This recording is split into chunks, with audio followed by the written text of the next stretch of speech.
आज हम लोग पढ़ने वाले हैं कि √2, √3, √5 को नंबर लाइन पे शो कैसे करें। ये चैप्टर क्लास 9 का चैप्टर फर्स्ट का सबसे इम्पोर्टेंट क्वेश्चन है। चैप्टर फर्स्ट में अगर आपको सबसे इम्पोर्टेंट क्वेश्चन लगता है तो यही। तो अगर हमारे चैनल पे आप नए हैं तो चैनल को सब्सक्राइब कर दीजिए। और मैं हूं ऋतिक उपाध्याय। तो चलिए शुरू करते हैं आज के इस नए वीडियो को, जिसमें मैं आपको बताऊंगा कि √2, √3 और √5 को नंबर लाइन पे शो कैसे करते हैं। सो लाइक जरूर कर दीजिएगा और शेयर कर दीजिए ताकि मेरे जो चैनल का प्रचार प्रसार हो और मैं आगे और भी ऐसे इंटरेस्टिंग वीडियोस लाते रहूँ आपके लिए। So please support me, like जरूर कर दीजिएगा। So thank you. तो चलिए गाइस शुरू करते हैं आज के इस नए वीडियो को। तो जैसा कि आप देख पा रहे हैं, हम लोगों को पहले नंबर लाइन ड्रॉ करनी है। अगर हमको √2 की बात रही, यहाँ पे देखिए आपको लेफ्ट साइड में शो हो रहा होगा।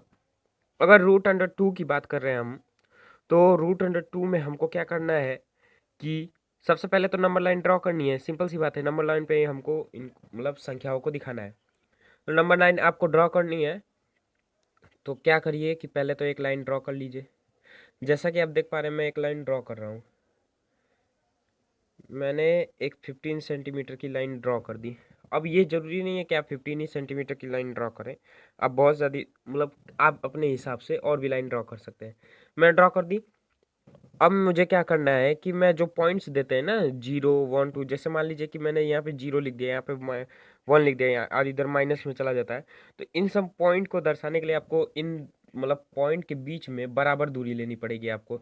तो बराबर दूरी लेने के लिए मैं 2-2 सेंटीमीटर की दूरी ले रहा हूँ।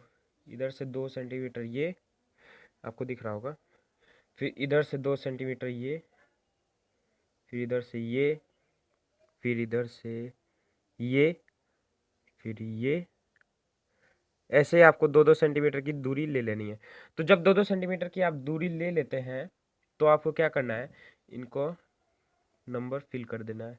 वो मान लीजिए मैंने यहाँ पे 0 लिख दिया, यहाँ पे 1 लिख दिया, ओके, 2, यहाँ पे 3, यहाँ पे 4, -1, -2, -3। सपोज दैट कि -4 मैंने छोड़ दिया। चलिए, हमको उससे मतलब नहीं है, हमको सिर्फ 0, 1, 2 यहाँ तक का मतलब है। अगर हमको √2 को दर्शाना है तो 1 पे हम लोग आते हैं। हम लोग क्या करना है, जब √2 की बारी आएगी तो हम लोग को 1 पे आना है और यहाँ पे हम लोग को 90 डिग्री का एंगल बनाना है इस 1 के ऊपर। ओके, तो 1 के ऊपर 90 डिग्री का एंगल कैसे बनेगा, तो ये अगर आपको नहीं मालूम तो मैं सिखा देता हूँ। गाइज, आपको क्या करना है कि अपना कंपास लेना है। कंपास से हमको क्या करना है कि एक चाप लगाना है, ठीक है। 1 के ऊपर नीडल रखनी है कंपास की, और ऐसे अपने पेंसिल चाहे पेन को ऐसे आपको घुमाकर, रुकिए अभी आपको अच्छे से दिख जाएगा। ओके, तो ये देखिए मैंने चाप लगा दिया है। 1 के ऊपर नीडल रखा और पेन से ऐसे ऐसे घुमा दिया है। ओके, अब इस चाप को आपको घटाना भी नहीं है, बढ़ाना भी नहीं है। आपको इस पॉइंट पे रखना है, एकदम लास्ट वाले पॉइंट पे, और फिर यहाँ से ऐसे आपको चाप लगाना है। फिर आपको क्या करना है कि यहाँ से आपको इसी को वापस यहाँ पे रखना है और फिर यहाँ पे चाप लगाना है। ये 2 चाप लग गए, और फिर वापस यहाँ पे रखकर आपको क्या करना है ना, यहाँ ऊपर हवा में ऐसे चाप लगा देना है। मैंने हवा में चाप लगा दिया ना। अब क्या करना है, इस साइड से भी ऐसे ही हवा में चाप लगा देना है। तो देखिए ये दोनों एक जगह पे क्रॉस करेंगे। यहाँ से आपको एक चाप लगाना है इस वाले नीडल, इस वाले पॉइंट से, हाँ, और एक इस वाले पॉइंट से। और यहाँ से जब आप चाप लगाएंगे ऐसे, और फिर यहाँ से आपको इसको भी लगाना है और इसको भी लगाना है। समझ में आ गया? नहीं समझ में आया तो वीडियो को दोबारा देख लीजिए। और एक यहाँ से एक लाइन खींच देनी है ऐसे 90 सेंटीमीटर की। ये 90 सेंटीमीटर हो, अरे 90 डिग्री एंगल हो गया है, सॉरी गड़बड़ हो जा रहा है। ये 90 डिग्री एंगल हो गया। हमने 90 डिग्री एंगल बना लिया है। ये 90 डिग्री का एंगल है, ठीक है। हमने एक एंगल बना लिया 90 डिग्री का। अब हम लोगों को क्या करना है, अब हम लोग को करना क्या है कि जितनी दूरी हमने 0 और 1 के बीच में ली थी, उतनी ही दूरी 1 से मतलब ऊपर की साइड में लेंगे। इस 90 डिग्री के एंगल वाला जो ये जो लाइन है इसके ऊपर लेंगे। तो जब मैंने 0 से 1 की दूरी नापी, तो हमको क्या मिलता है, जब 0 से 1 की दूरी नापते हैं तो हम लोग को मिलता है 2 सेंटीमीटर। तो क्या करना है कि 2 सेंटीमीटर की दूरी हम लोग को ऊपर से भी ले लेनी, ऊपर की तरफ ले लेनी है। तो जब 2 सेंटीमीटर तो यहाँ पर आता है, ठीक है। तो जब यहाँ पर आता है तो ये जो पॉइंट है इसको हम डोनेट कर देते हैं बी के नाम से। इसको ओ के नाम से, इसको ए के नाम से। तो अब ये जो जीरो है इसको इस बी से मिलाना है, यानी ए को बी से मिलाना है। तो ए को मैंने बी से ऐसे मिला दिया, समझ में आ रहा है। तो जब ए को हमने बी से मिला दिया तो ये जो दूरी है, ये जो दूरी है यही है हमारा √2। चलिए अब इसको सिद्ध कर देते हैं। तो हम लोग को पहले जानना चाहिए कि पाइथागोरस प्रमेय थ्योरम क्या होता है। तो पाइथागोरस थ्योरम मैं लिख देता हूँ। तो देखिए दोस्तों, ये है पाइथागोरस थ्योरम। पाइथागोरस प्रमेय क्या होता है कि कर्ण का स्क्वायर बराबर लंब का स्क्वायर प्लस आधार का स्क्वायर। तो हम लोग को मालूम है कि इसमें कर्ण कौन सा है। कर्ण कौन सा है? जो 90 डिग्री एंगल ये है ना, इसके सामने जो एंगल होता है उसी को हम लोग कर्ण कहते हैं। तो आप लोग ध्यान से देखेंगे तो ये त्रिभुज बन चुका है, राइट एंगल ट्रायंगल, यानी कि समकोण त्रिभुज।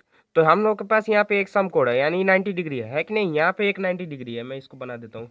90 डिग्री है, 90 डिग्री के सामने ये जो है ये कर्ण है। ओके, तो हम लोग को मालूम है कि ये कर्ण है। तो कर्ण को मैं मान लेता हूँ यक्स, ठीक है। इसको मान लेता हूँ मैं 1 और इसको मान लेता हूँ मैं 1। 1 इसलिए मान रहा हूँ कि 0 से ये 1 ही तो दूरी है, यहाँ से यहाँ तक की दूरी 1 ही तो है, और यहाँ से यहाँ तक की दूरी भी हमने 1 ही होगी। जितनी दूरी यहाँ की उतनी दूरी यहाँ की भी। तो लंब और आधार हमने दोनों दूरी 1 1 ले ली है, ठीक है। 0 से लेके 1, यानी नंबर लाइन पे 1 है ना। तो एक काम करते हैं कि जब कर्ण का स्क्वायर करना है तो यहाँ पे हम लोग लिख देते हैं यक्स, यक्स का होल स्क्वायर बराबर।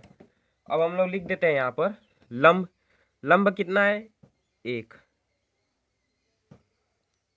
अब 1 का कर देना है हम लोग को होल स्क्वायर प्लस अगेन 1 का होल स्क्वायर। तो जब ने हम दो बार हमने 1 का होल स्क्वायर किया तो 1 1 जा 1 1 1 जा 1, तो हम लोग को मालूम है 1 + 1। ओके, तो ये जो स्क्वायर है हम लोग इसको क्या करेंगे, इधर ला देंगे तो ये बन जाएगा रूट। जब स्क्वायर को इधर पक्षांतर करते हैं तो वो रूट बन जाता है, यानी कि कर्डी बन जाता है। तो ऐसे हम लोग इसको कर्डी लगा देते हैं और यहाँ पे लिख देते हैं यक्स इक्वल टू। तो यक्स इक्वल टू हमारा क्या आ गया? 1 + 1 = 2। तो हमारा आ जाता है यहाँ पर √2 और √2 यानी कि यक्स इक्वल टू √2। तो जैसा कि हमें पता चल गया कि यहाँ पे जो कर्ण है, यानी कि जो लंबाई है ओ बी की, सॉरी ए बी की, सॉरी मैं गड़बड़ा रहा हूँ। ये ए और बी की, ओ इधर है, ये 0 को मैं ओ समझ गया था। ओके, तो ए बी की लंबाई कितनी है? √2। तो मैं लिख सकता हूँ ए बी इक्वल टू √2। अगर हमने यही दूरी, सेम टू सेम दूरी अगर नंबर लाइन पे दिखा दी 0 से, तो इसका मतलब यही होगा कि यहाँ पे जो नंबर, यहाँ पे जब नंबर लाइन को ये क्रॉस करेगी, ये बी यहाँ पे अगर क्रॉस करता है तो इसका मतलब यहाँ पे भी √2 ही, उतनी ही दूरी √2 होगी। तो हमको कुछ नहीं करना है, अपना जो है कंपास उठाना है और नीडल को ऐसे, ये जो इसके बीच की दूरी है ऐसे ले लेनी है। आप इसको फीट से भी नाप सकते हैं, लेकिन ऐसे ठीक रहेगा।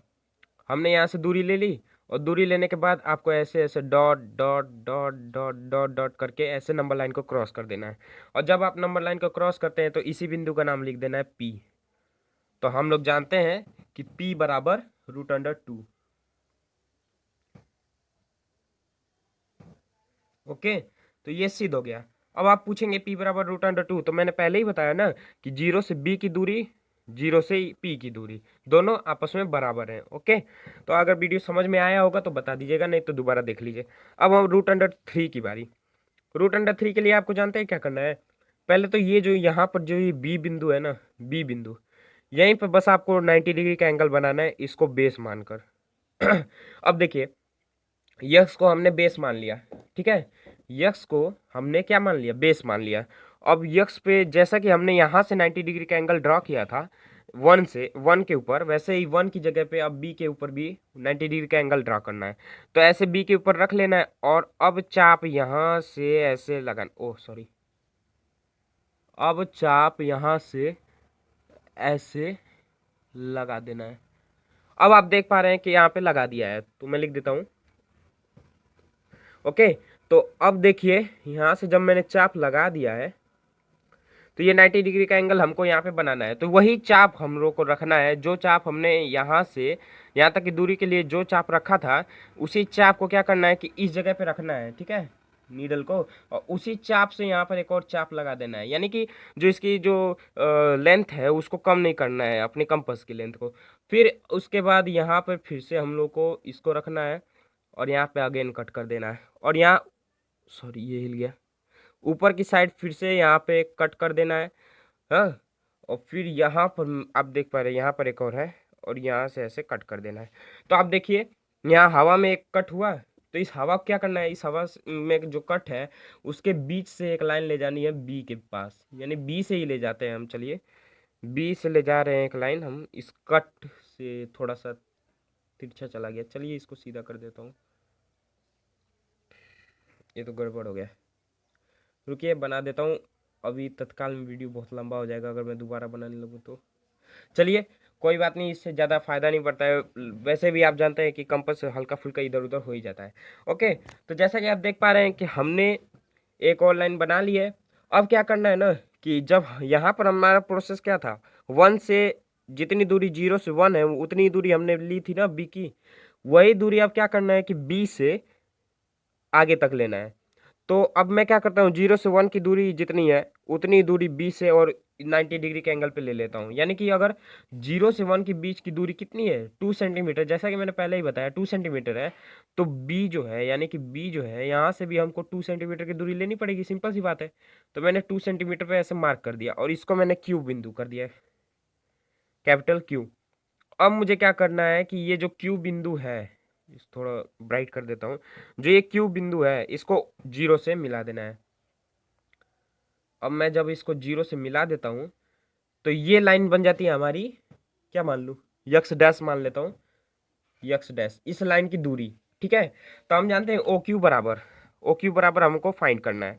तो जैसा कि हम जान रहे हैं कि ओ क्यू क्या है, एक कर्ड है। अब देखिए यहाँ पे ये एक त्रिभुज बन गया है ना, Q A B, Q A B, अरे यार मैं इसको ओ क्यू बोल दिया हूँ, सॉरी, ये क्यू ए है, क्यू ए, मैंने गलती से ओ क्यू बोल दिया। तो क्यू ए बी ये क्या है, एक राइट एंगल ट्राइंगल है, यानी कि समकोण त्रिभुज है। तो समकोण त्रिभुज जब है तो यानी कि ये कर्ड है, सिंपल सी बात है यार, ये 90 डिग्री है तो इसके सामने ये कर्ड है और ये लंब है, ये आधार है। तो हमको क्या करना है कि जैसा पाइथागोरस प्रमेय है उसी अनुसार चलना है। तो ये यक्स बराबर कितना है, √2। यहाँ की दूरी 1 हो जाएगी, क्यों, क्योंकि हमने 0 से लेके 1 के बीच की दूरी डाली है ना, तो 1 हो जाएगी। और ये है यक्स डैश, हमको इसको फाइंड करना है, 1 है और √2 है। तो हमको क्या करना है, पहले तो लंब का स्क्वायर करना है, लंब यानी कि 1 का होल स्क्वायर। अब मैं कह सकता हूँ कि यक्स डैश इक्वल टू 1 का होल स्क्वायर प्लस आधार क्या है, √2 है, √2 का होल स्क्वायर। √2 का होल स्क्वायर अगर हम करेंगे तो आ जाता है 2। पहले तो 1 का स्क्वायर 1 ही होगा, फिर प्लस कर √2 का स्क्वायर 2। अब ये जो है यक्स डैश इसका भी होल स्क्वायर रहेगा ही, यक्स डैश का होल स्क्वायर है, तो ये जो स्क्वायर है इसको इधर ला देते हैं तो ये बन जाता है कर्डी। तो यक्स डैश बराबर इतना। तो अब मैं लिख सकता हूँ कि यक्स डैश बराबर 1 + 2 = √3 आ गया, सिंपल सी बात है, √3 आ गया। अब मैं यही लिख सकता हूँ कि जो ए क्यू की दूरी है वो कितनी हो गई, √3। वीडियो समझ में ना आए तो आप दोबारा देख सकते हैं, बिल्कुल है। तो हम लोग को पता चल गया है कि यक्स डैश की जो दूरी है वो √3 है। तो हम लोगों को पता चल गया है कि ये जो यक्स डैश है ये बराबर कितना है, √3 है।